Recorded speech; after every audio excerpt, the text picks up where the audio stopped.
Nama Gunung Salak ternyata bukanlah berasal dari nama buah, namun sesungguhnya salak berasal dari kata Sangsekerta, yaitu salaka yang berarti perak. Gunung yang merupakan gunung api strato tipe A ini tercatat pernah beberapa kali meletus sejak tahun 1600-an. Rangkaian letusannya terjadi antara tahun 1668 hingga 1699, lalu tahun 1780, 1902 hingga 1903, tahun 1935, dan terakhir meletus pada tahun 1938.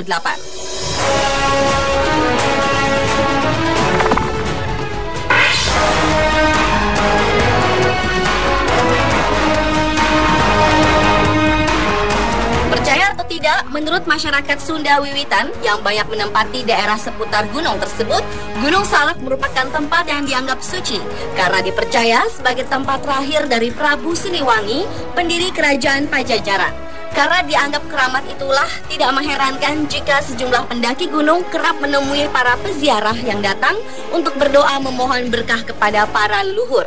Ada juga yang menyebutkan bahwa Gunung Salak merupakan lokasi tempat pernikahan antara manusia dan jin. Oleh karena itu, tidak mengherankan jika kita menyusuri jalan menuju puncak, terdapat beberapa situs pemujaan hingga 40 makam kuno keramat. Salah satunya yang dipercaya merupakan makam Mbah Gunung Salak. Selain itu, kabarnya karena keangkeran Gunung Salak, saat menjajah Indonesia, Belanda menyimpan harta seperti emas di sana.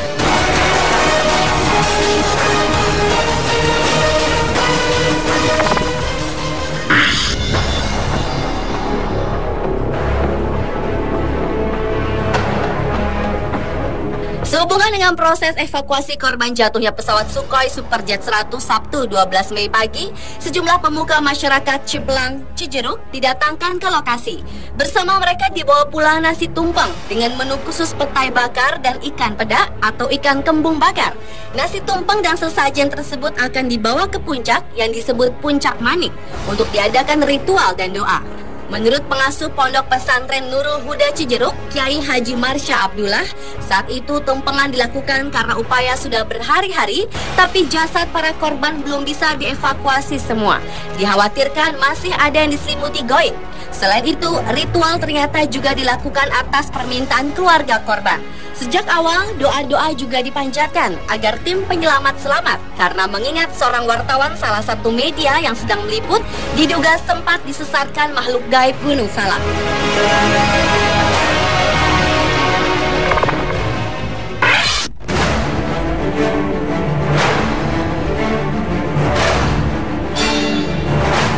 Gunung Salak memiliki medan yang sulit dilewati para pendaki gunung, apalagi di jalur yang biasa dilewati para pendaki, jarang ditemukan cadangan air. Selain itu, beberapa bagian lereng seringkali terjadi longsoran yang dapat membahayakan para pendaki. Gunung Salak juga memiliki jurang-jurang yang tergolong terjal dengan kedalaman berkisar 100 hingga 400 meter.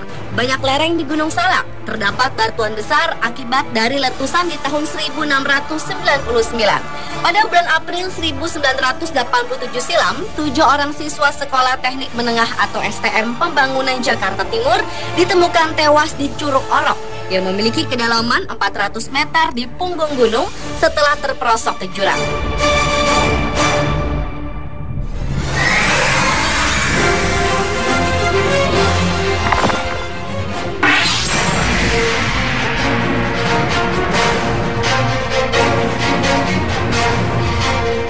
Juli 2007, 6 orang pelajar dari Sekolah Menengah Pertama 67 Jakarta Selatan ditemukan tewas di kawah Gunung Salak yang disebut Kawah Ratu karena menghirup gas beracun.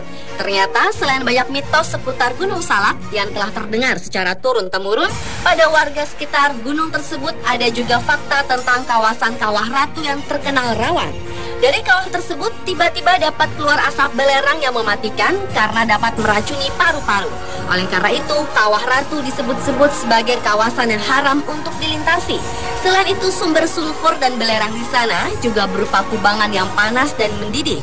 Karena sangat berbahaya itu juga, kabarnya tidak ada pesawat yang berani melintas secara tegak lurus melewati kawasan Kawah Ratu.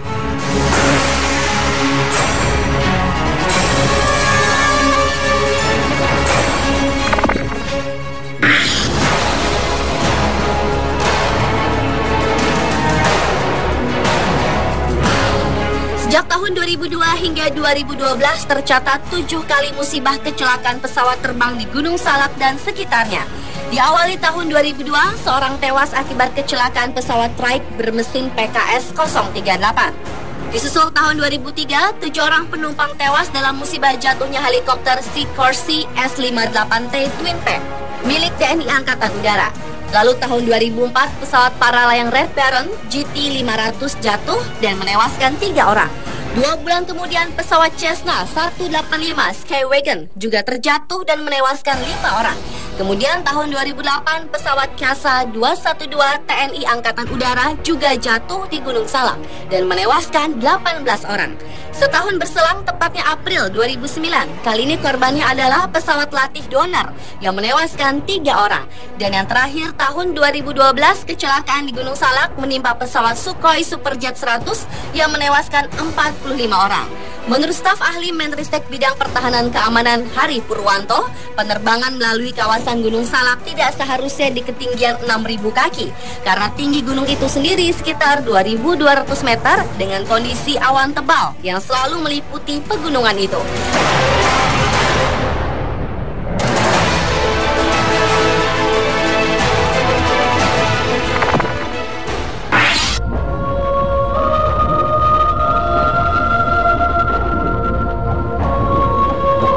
Cuaca di puncak Gunung Salak dikenal sering berubah-ubah secara drastis dan ekstrim. Walau awalnya tampak matahari bersinar terik, namun tiba-tiba dapat turun hujan disertai kabut.